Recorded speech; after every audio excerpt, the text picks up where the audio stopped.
After 2 lackluster shows, the WWE Superstar Shakeup is set to continue later on this week with more major moves set to be announced. Also, Alexander Wolfe and Luke Harper X for their WWE Release. And where the hell is Nikki Cross? Why wasn't she mentioned during the Superstar Shakeup? You want to know why? I'll tell you why right here on Off the Script. What a fucking asshole.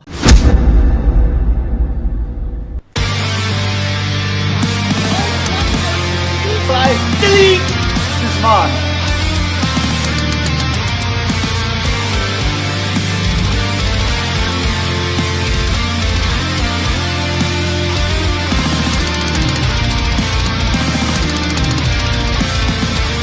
Alive with you. People still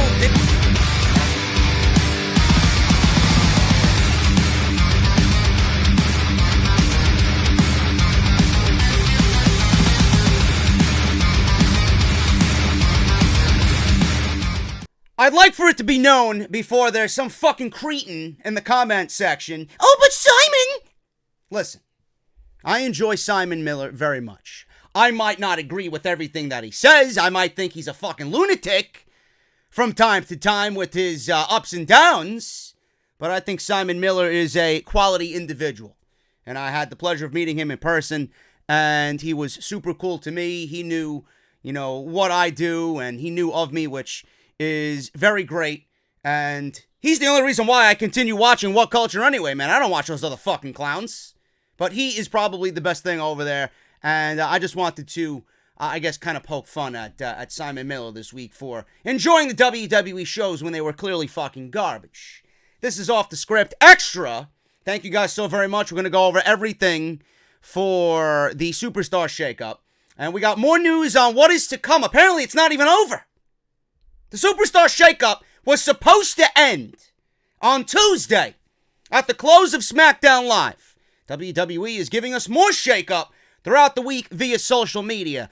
This tells me one thing, and this is clear as day, that they did not plan anything for the Superstar Shakeup. I am sure that all the shit that we had seen on Monday and Tuesday was made as of Monday and Tuesday when the shows were live on the USA Network. None of them were planned in advance. So we'll go over what they have planned for the rest of the week, who moved where after SmackDown Live went over, my thoughts on all the moves so far, my thoughts on Luke Harper and Alexander Wolfe.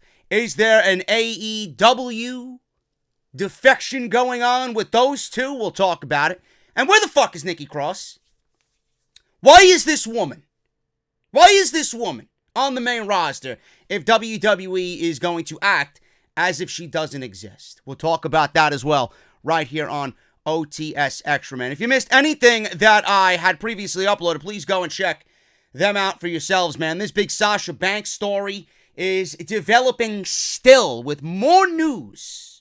I got more news on this coming on Friday. So you guys will have to wait until Friday's Off the Script to hear about the late-breaking, up-to-date rumors and news on Sasha Banks. Monday Night Raw was a terrible experience for Hanson and Rowe, even though they did get a win over the Raw Tag Team Champions. The Viking experience is something that I don't want to experience, ever. I want my War Raiders back. We went over in a nice rant, my thoughts on Monday Night Raw. If you guys want to go check out the SmackDown Live review, I was so fucking lazy that I didn't put the thumbnail in the little thingamabob here that I'm recording through, OBS. And I'm sure you didn't want to see it anyway because I didn't want to make you guys nauseous all over again. Roman Reigns is the greatest acquisition in SmackDown Live history.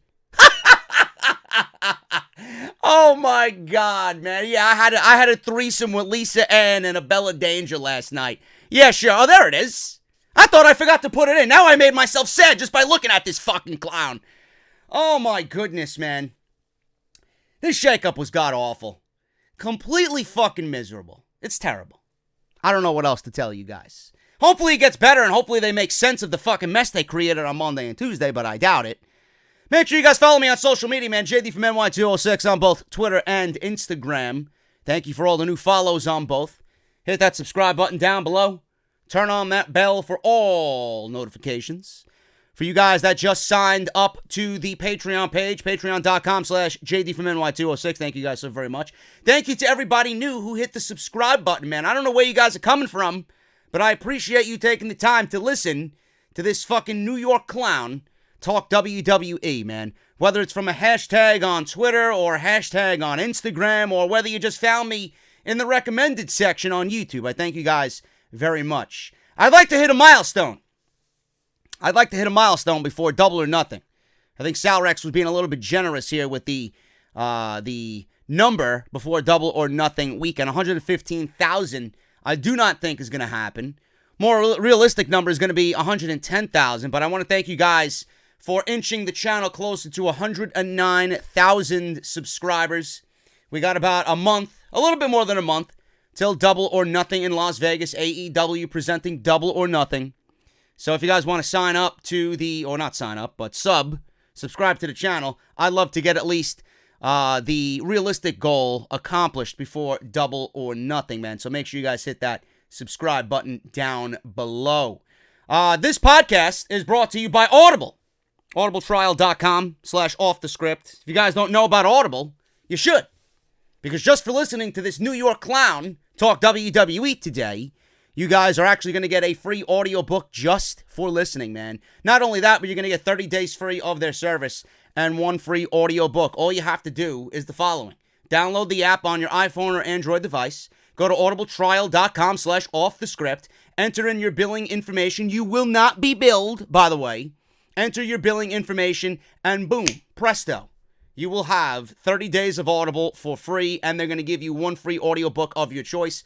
That is a list of over 200,000 choices to choose from, man. And here's the best part. If you don't even want to stay with Audible, if you guys want to cancel, you can cancel on day 1. You can cancel on day 30. Anytime in between, you can cancel Audible service and keep the audiobook for free, man. audibletrial.com/offthescript. Thank you guys so very much for supporting me and what I do here. Let's get into the news today on this OTS Extra. SmackDown Live. A lot of people reached out to me via social media today saying that SmackDown Live got gutted. Now, I don't know if I would use that terminology, but Monday Night Raw definitely got a little bit more bang for their buck in the shakeup, I think. But that doesn't mean SmackDown Live went empty-handed. Because if you look, honestly, if you're going to gauge the two brands, SmackDown Live has the much better roster even still. Even with the departures of a Rey Mysterio and an Andrade and an AJ Styles. You got the War Raiders, Aleister Black and Ricochet over there on Monday Night Raw. And yes, they're the War Raiders, and I'm not calling them by whatever the fuck they're going by nowadays. But if you look at SmackDown Live, their women's division is, my God, so much better than Monday Night Raw. Monday Night Raw's got the tag team division on lockdown, but the women's division, SmackDown Live, owns the lock and key for. So, the 8 additions to SmackDown Live during the shakeup, we got Finn Balor, which was a good move in itself. And I'll talk about why the Intercontinental Championship and the United States Championship right now are on the same shows. It will not remain that way. Finn Balor going over to SmackDown Live is a great move. They did nothing with him on Monday Night Raw, and I think he's going to fit better on SmackDown Live. It's 2 hours. He's not going to be swallowed up by the non-existent mid-card on Monday Night Raw. Even though now, after the shakeup, there would have been a great mid-card with Aleister Black and Ricochet and Andrade. You know, they moved Finn Balor away from that. They put him on SmackDown Live. I think it's going to be a new sense of fresh, or a new start, rather, for Finn Balor. And it gives him the opportunity, if he wants to turn heel and maybe join forces with Gallows and Anderson if they are ever used again on WWE television, or if WWE even entertains the idea to hopefully keep these guys employed with WWE. So there is an out there if they want to turn Finn Balor heel and go, and give us a different story with Finn Balor. Lars Sullivan, they gave him a brand. He is now exclusively on SmackDown Live, which is great. And we talked about him being on SmackDown Live being more beneficial for him because Braun Strowman's on Monday Night Raw. this is an opportunity for him to be his own monster away from the Braun Strowmans and the Bobby Lashleys and the Drew McIntyres and the Baron Corbins, the big guys over there. He is the sole big guy here on SmackDown Live, and we'll see what happens. I'm not really too sold on Lars Sullivan yet as far as a main roster run, and I think WWE has a lot of work to do to get him invested, or the fans invested, rather, with Lars Sullivan. Ember Moon is on SmackDown Live. I think this is going to be great. Bayley, Kairi Sane, those are 3 quality female talents right there, and I think that's great. Buddy Murphy was the one move that I was excited about most. I think Buddy Murphy is absolutely what he says he is, the greatest hidden gem in all of WWE.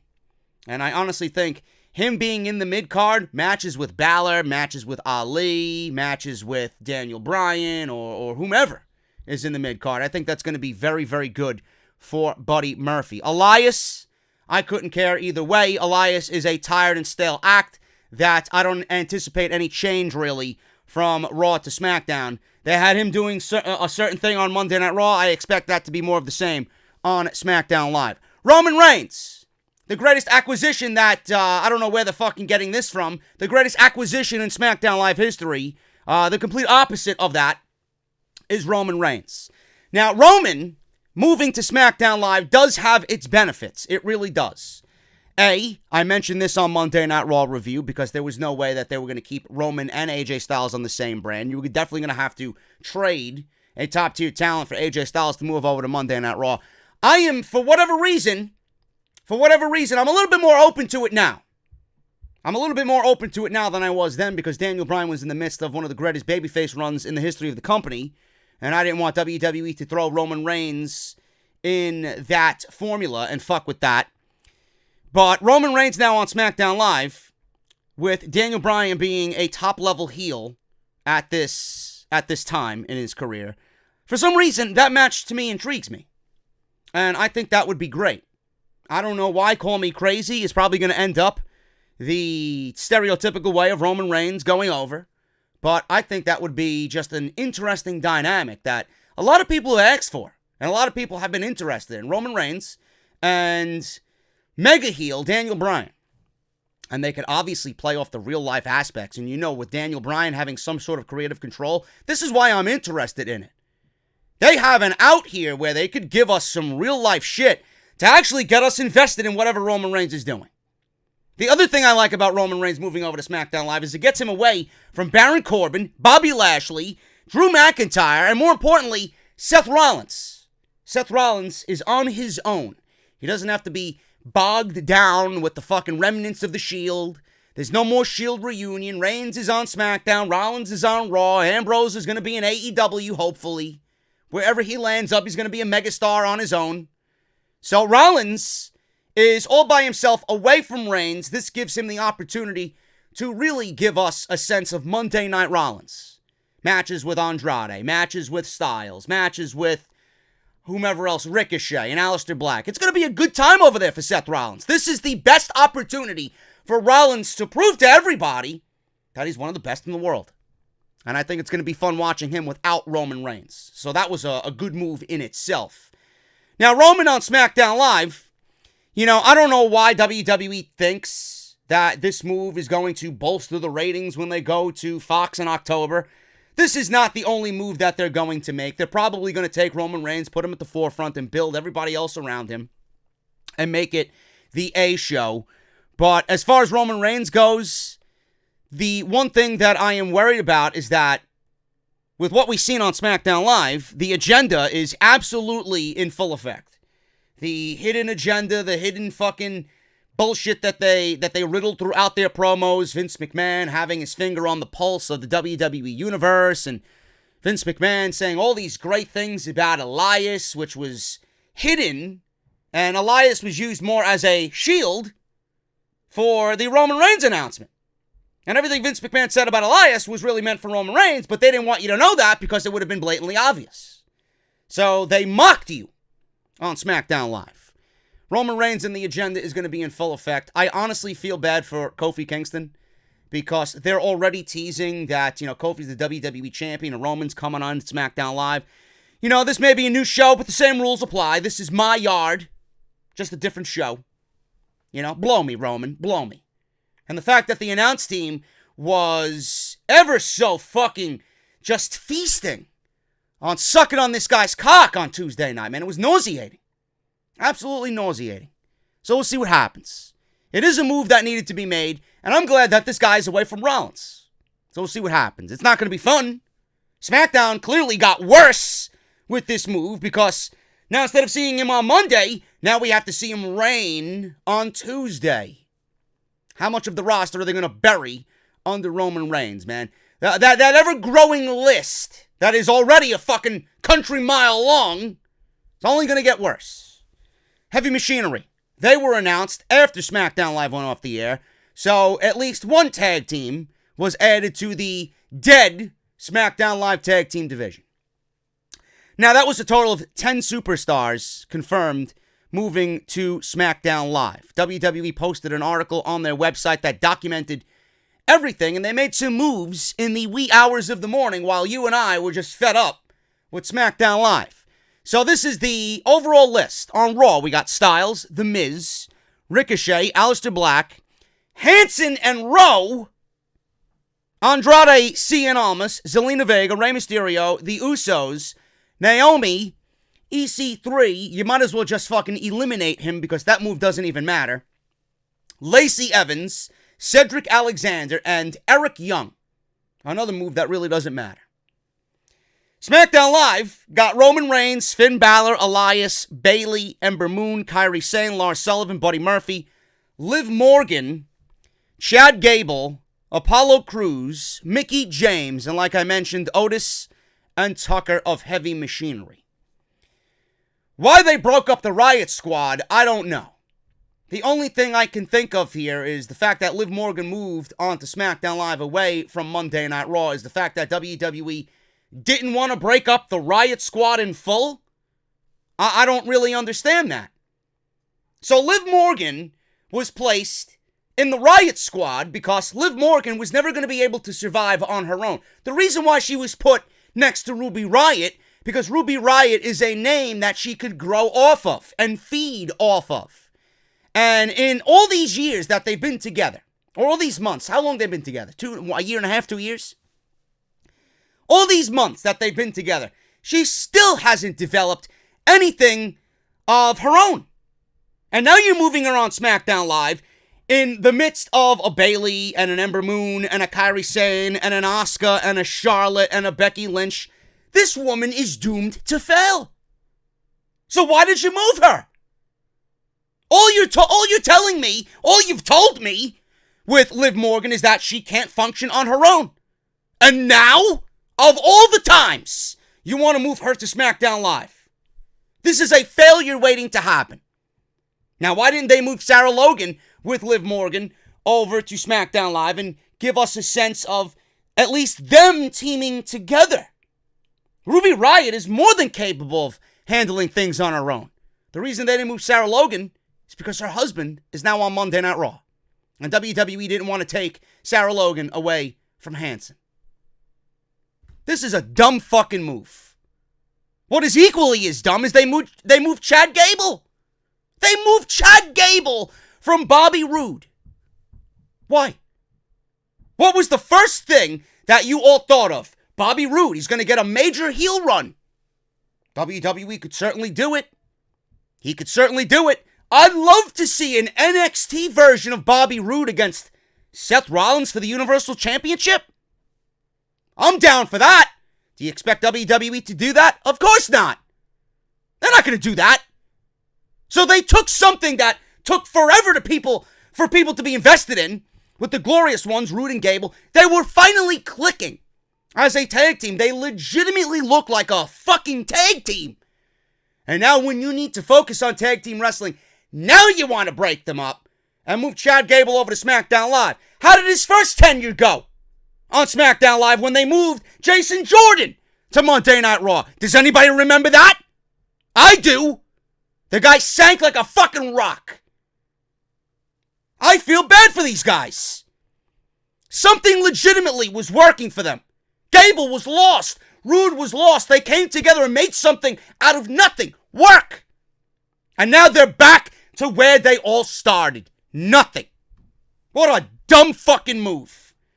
Apollo Crews. He's back on SmackDown Live. Remember when he was moved from NXT? Where did he land? SmackDown Live. Did nothing. They moved him to Raw. Did nothing. Now he's back on SmackDown Live. Is this going to be a sense of Apollo Crews finally moving up the ranks?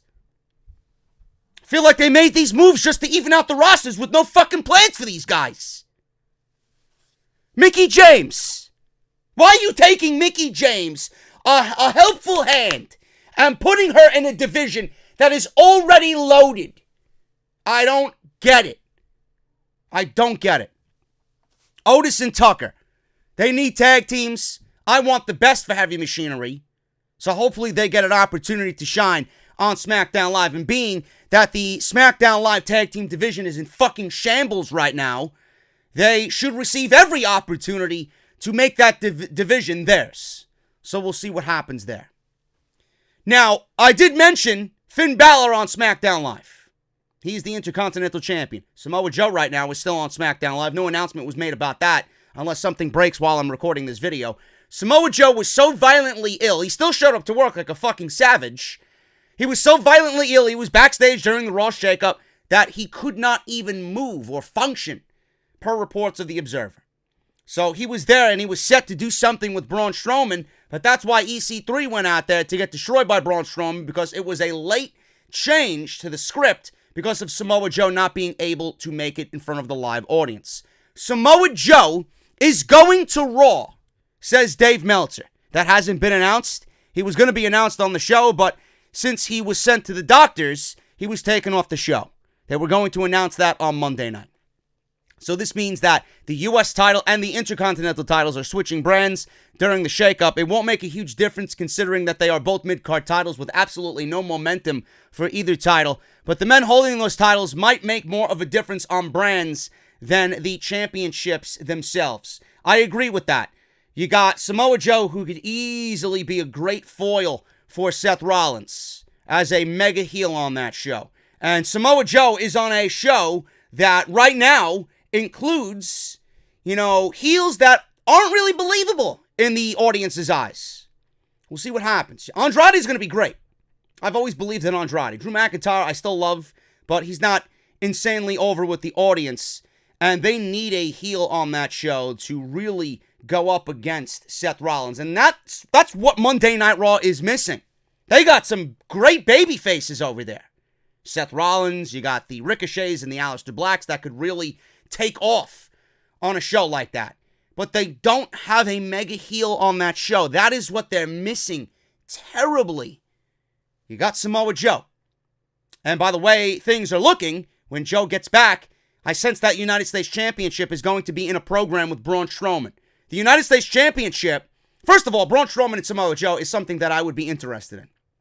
And I haven't said that lately about Braun Strowman. But the United States Championship, going to Braun Strowman, making that his first singles title, is not that bad of an idea. Because the pool right now for Samoa Joe on Monday Night Raw is insanely open. For him to swim his way up to the top and be a great foil for Seth Rollins. This is why it is so detrimental for WWE to take Bobby Roode. If they split up Gable and Roode, to take Bobby Roode and finally do what they should have did from day one. Make this guy a heel that is almost identical to what he did in NXT.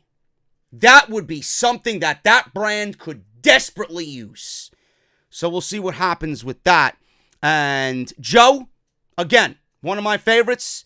This could be a huge opening for him. Another thing I want to make mention, even though I know it's not going to be, I would love to see a stable. And I mentioned this months and months and months ago. I would love to see like a main event mafia-like stable with Samoa Joe and Bobby Roode and Andrade. I think that would be a great fucking stable.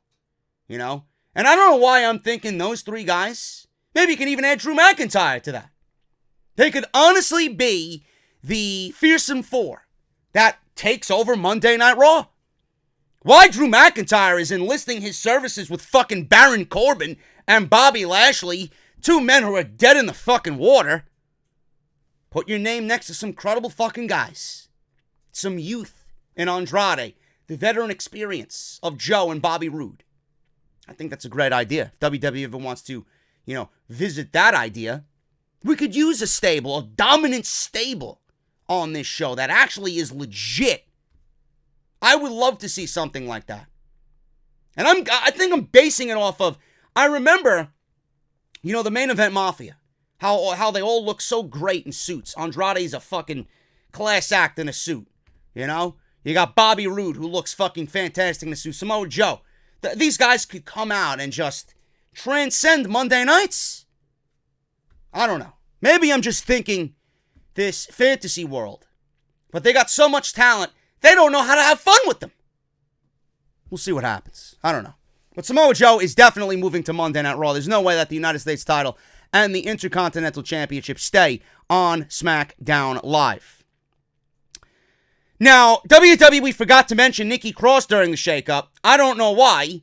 And there's no reason for her not to go to Monday Night Raw because they didn't draft her to a brand. Are you going to draft her back down to NXT? I think she'd appreciate that.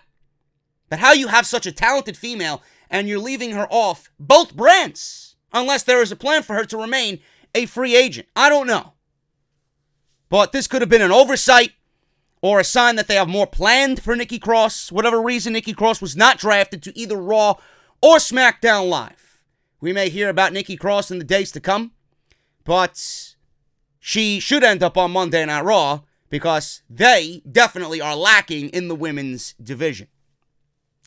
Speaking of Nikki Cross, her former stablemate, Alexander Wolfe of Sanity, said goodbye to the WWE. Alexander Wolfe, just hours after Luke Harper had requested his release, he bid farewell to the WWE too. Killian Dane had a rather interesting message for this morning, and he bid farewell to both Wolfe and Eric Young upon Sanity's breakup as well. Apparently there is more to this story, as he might be leaving WWE entirely, as he's reportedly still under contract with WWE, according to Pro Wrestling Sheet. And they said that he might end up in NXT. Clearly, that is the best move for him. And I mentioned this, they will not be using Killian Dane on the main roster.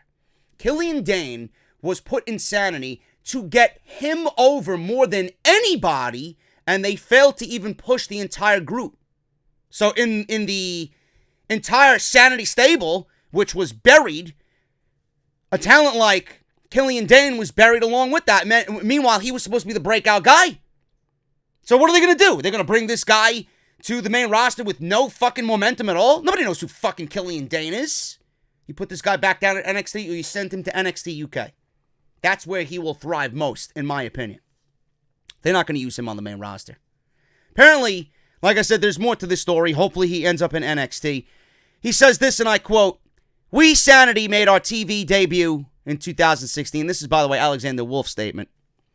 "We Sanity made our TV debut October 2016 at NXT Full Sail University in Orlando, Florida. We had a great time in NXT and we accomplished a lot.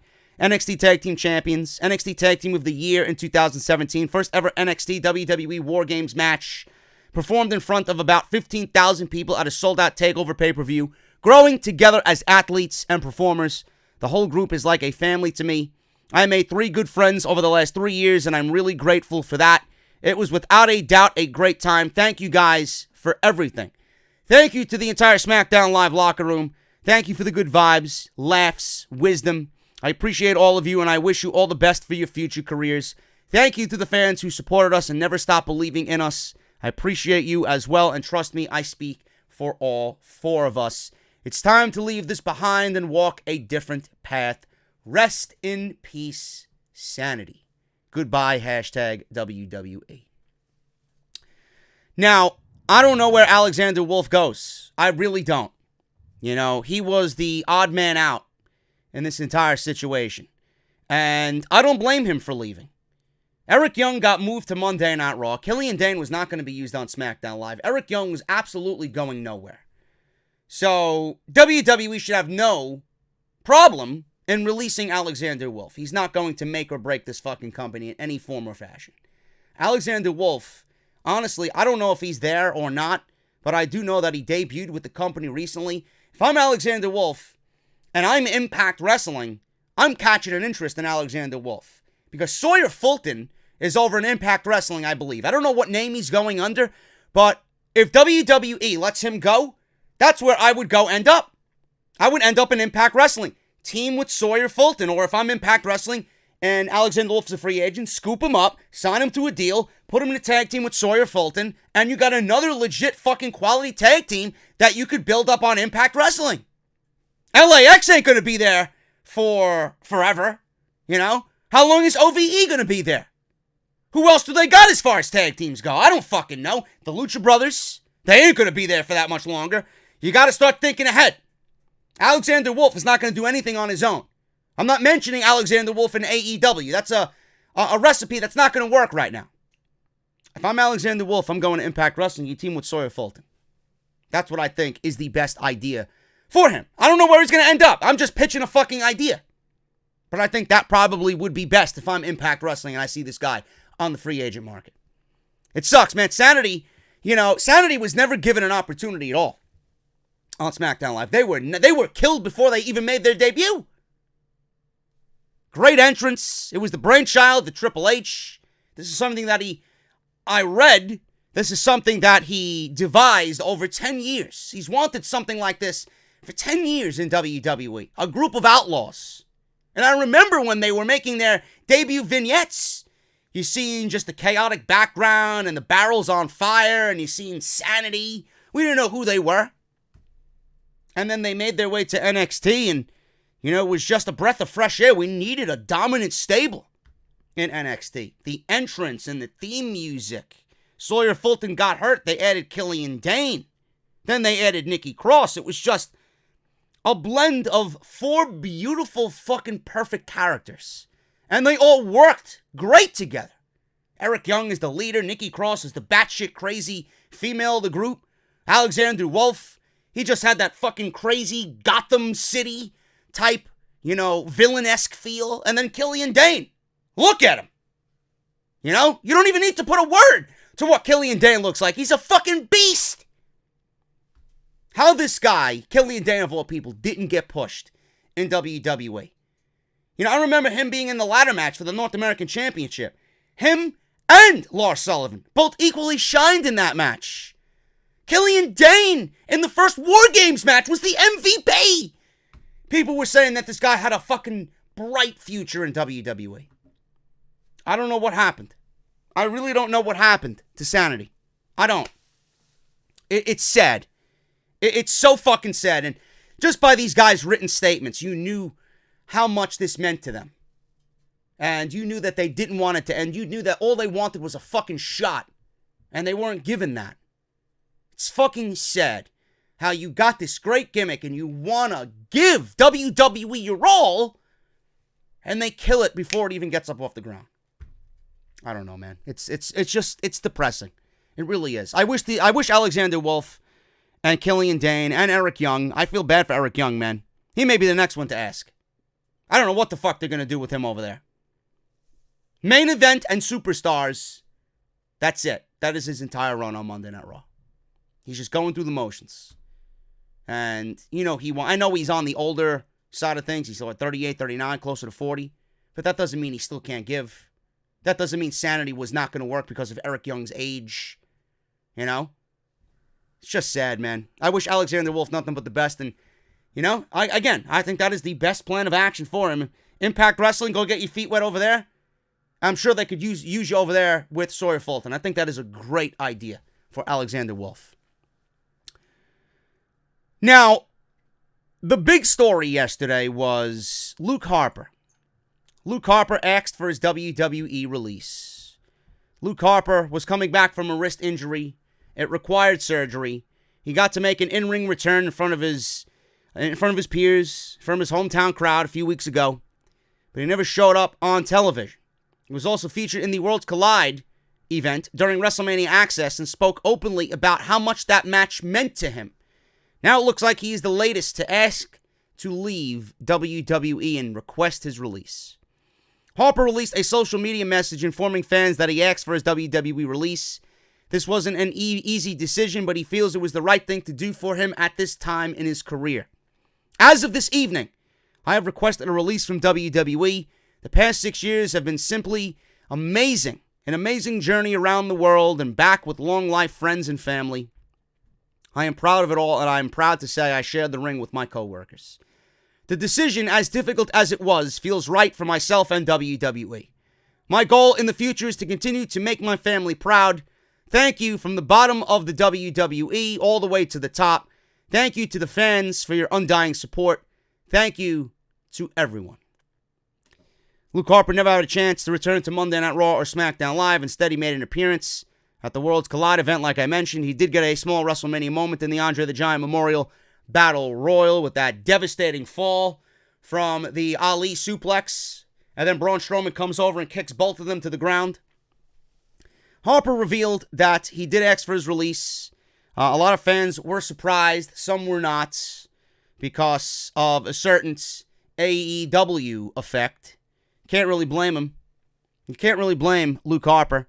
It is important to remember that Harper asking for his WWE release does not mean that WWE will grant him his release.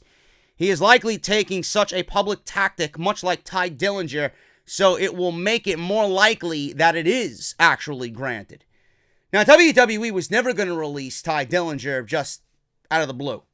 You know, this is something that he strategically devised. He put it out there in the public that I'm going to ask for my WWE release. I need your support on this, indirectly, of course. You know, and he got all this overwhelming support from all of his peers. So WWE, instead of looking like the fucking asshole in this and not granting his release, because realistically, who the fuck is Tye Dillinger to WWE? They didn't use him anyway. So why are you going to keep him employed and keep him from working and making a living? Instead of being the bad guy in this situation, they said, you know what, we're going to cut ties. We don't have any use of Tye Dillinger. We weren't going to use him anyway. He's not going to be a make or break for a Raw or SmackDown brand. He even asked to go to NXT. They denied him that. So what else? Instead of being an asshole, you go release this guy and let him sit home for 90 days. Have him show up at Double or Nothing. They didn't give a shit. Tye Dillinger is 38, 39 years old. He is a world traveler. He's not going to make or break WWE in any sense of the word. Neither is Alexander Wolfe. That's why he did the same thing. He put out a written statement on Twitter. They're not going to keep Alexander Wolfe on the roster. If he wants to go, let him go. But before I get into the Luke Harper situation, you know, there is one overwhelming negative for the WWE in this case. Now, they need to look like the good guys to release these guys because they don't have any use for them. But at the same time, they don't want the aura in the air. They don't want it, you know, publicly out there to everybody in social media land and in the world of professional wrestling that all these guys are asking for their release because they're unhappy. It's going to create an environment that WWE really doesn't want. They don't want to be known as the shitty workplace where everybody is creatively unhappy, and they don't want to put it out there just that these guys can go anywhere and make this kind of money. They don't want it to be known. They want WWE to be the end-all, be-all destination. They want WWE to be the one place in which people want to work. But WWE has no one to blame but themselves. You're not utilizing talent properly. Your creative is fucking abysmal. Some of the worst shit I've seen in 30 plus years watching this product happened in the last 2 or 3 years. Creatively. WWE doesn't want to give off a sense of everybody being unhappy and letting them go. They want WWE to be the nice, friendly destination in the pro wrestling landscape where people come to creatively be happy and make a living. But that's not the case. That is not the case. This is WWE's fault. This is clearly, and WWE is worth more money now than they've ever been before. They've made more money last year than in the history of the entire company. This is clearly not about financials. This is about creative. People want to be creatively satisfied. If everybody was to stick with WWE and stay for the money, what are you doing? You're shortchanging your fucking self. And WWE wouldn't be in this position if they treated the fucking talent with respect and appreciated what they bring to the fucking table, knowing what you have. How could you fuck up a Luke Harper? I don't get it. Luke Harper, no matter what the guy has been through, Luke Harper was one of those guys, and he's 34, 35, he's there, he's up there in age, he's mid-30s. But that doesn't mean the guy can't fucking go out there and perform to the best of his abilities. Luke Harper, that ladder match with Dolph Ziggler, what was it, TLC 2014? Fantastic. Then you got The Shield. The Shield versus the Wyatts. That same year, in February at the Elimination Chamber. I'll never forget the reaction of the crowd during the entire build of that feud. It was like time stopped. I remember on Monday Night Raw leading up to that, fans were chanting, "Holy shit!" And nobody threw a fucking punch. Shield on one side, the Wyatts on the other. 3-on-3. They met face to face in the middle of the ring. They didn't throw a fucking punch. Crowd was chanting, "Holy shit." Same thing happened at the Elimination Chamber in 2014. One of the very best matches that this company has ever produced. And then you got the situation with Luke Harper and Dijak. People were like, this was a great fucking match for Luke Harper. How can't he be pushed on WWE television? How could I forget the fucking Luke Harper Randy Orton situation? The entire storyline that was that, with Randy Orton being in the Wyatt family, we all knew why Randy Orton was in the Wyatt family. He wanted to fucking slither his way to the WWE Championship. We all knew what Randy Orton's story was, but Randy Orton didn't make the story interesting. It was Luke Harper who kept his mouth shut for the entire time, but we all knew that he knew what Randy Orton's intentions were. What did WWE do?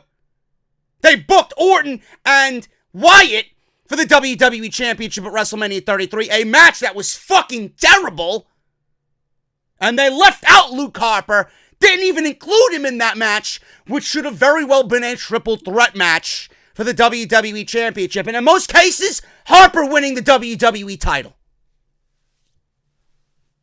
Do you blame him for wanting to go?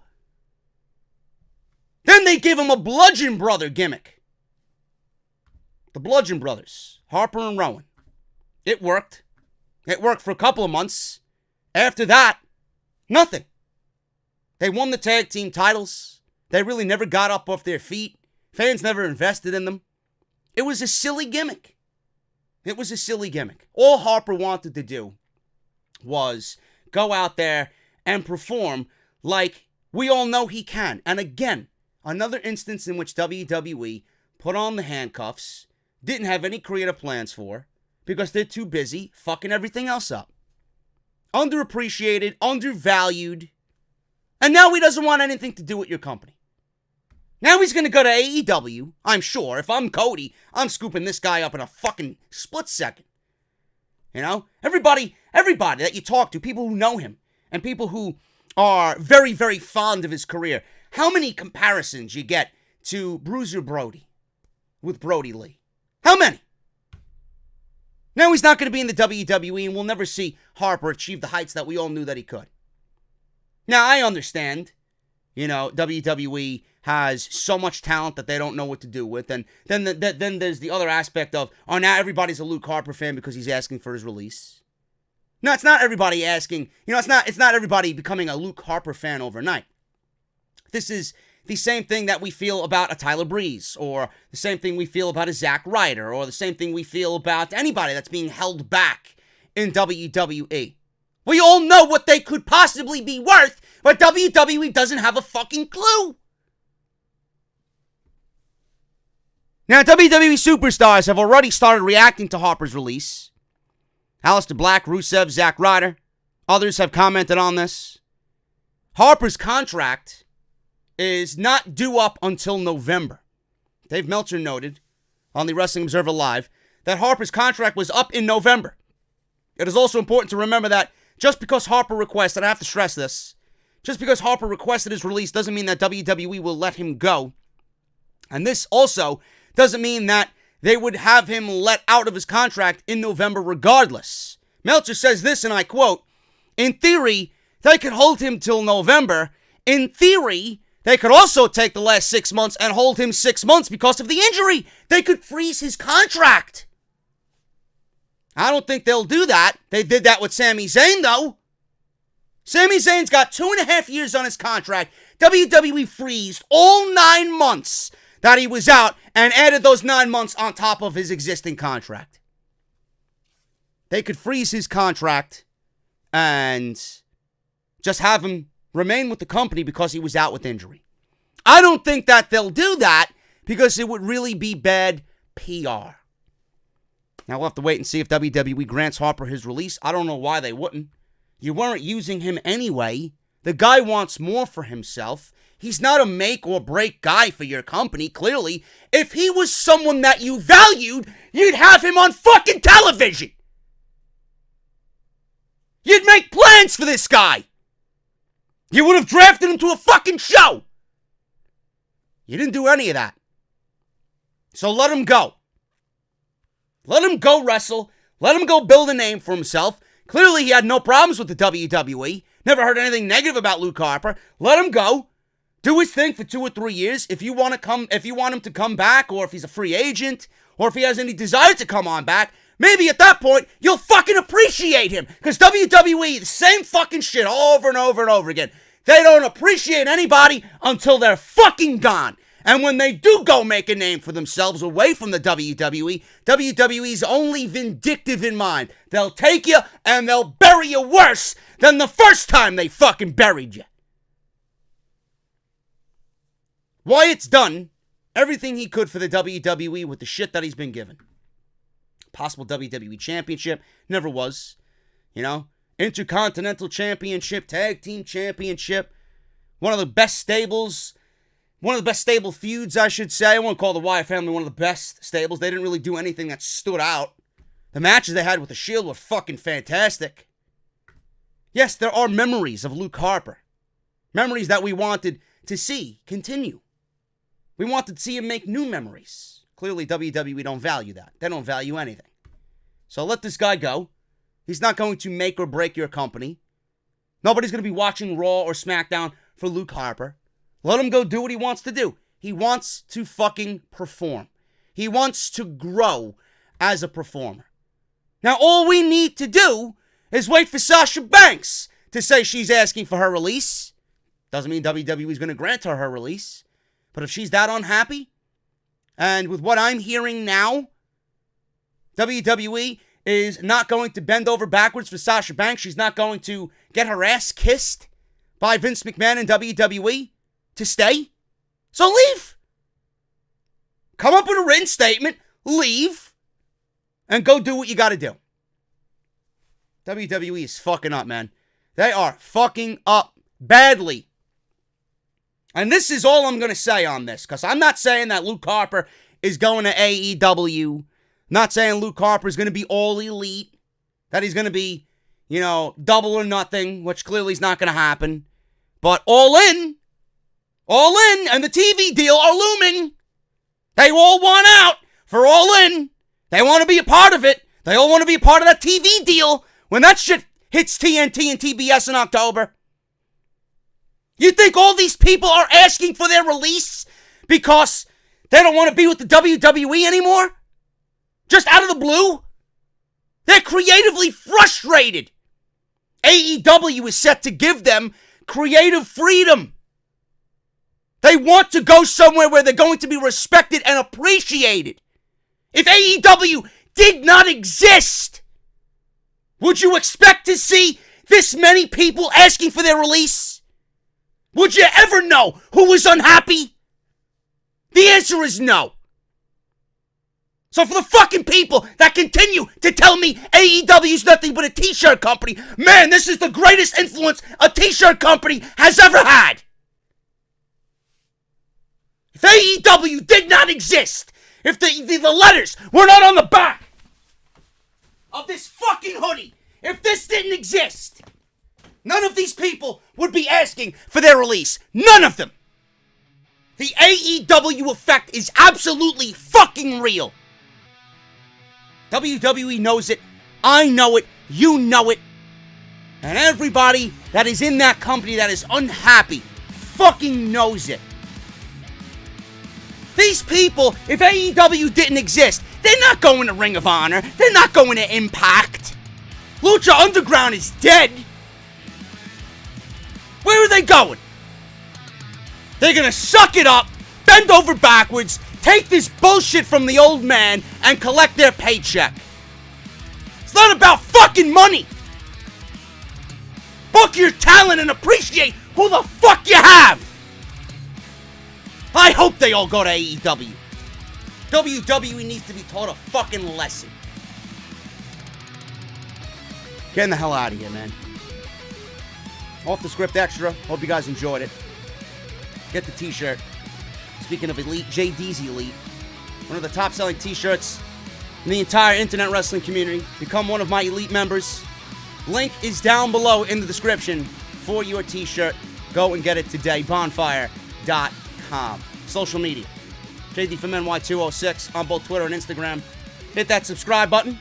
Turn on that bell for all notifications. And if you guys want to go check out all the other content that you might have missed this week, link is in the annotation that you see in the top right corner of the screen right there. Drop it down. Everything you need is right there. Hit that thumbs up, and I will see you guys right back here for more content on the channel. I'll talk to you guys later.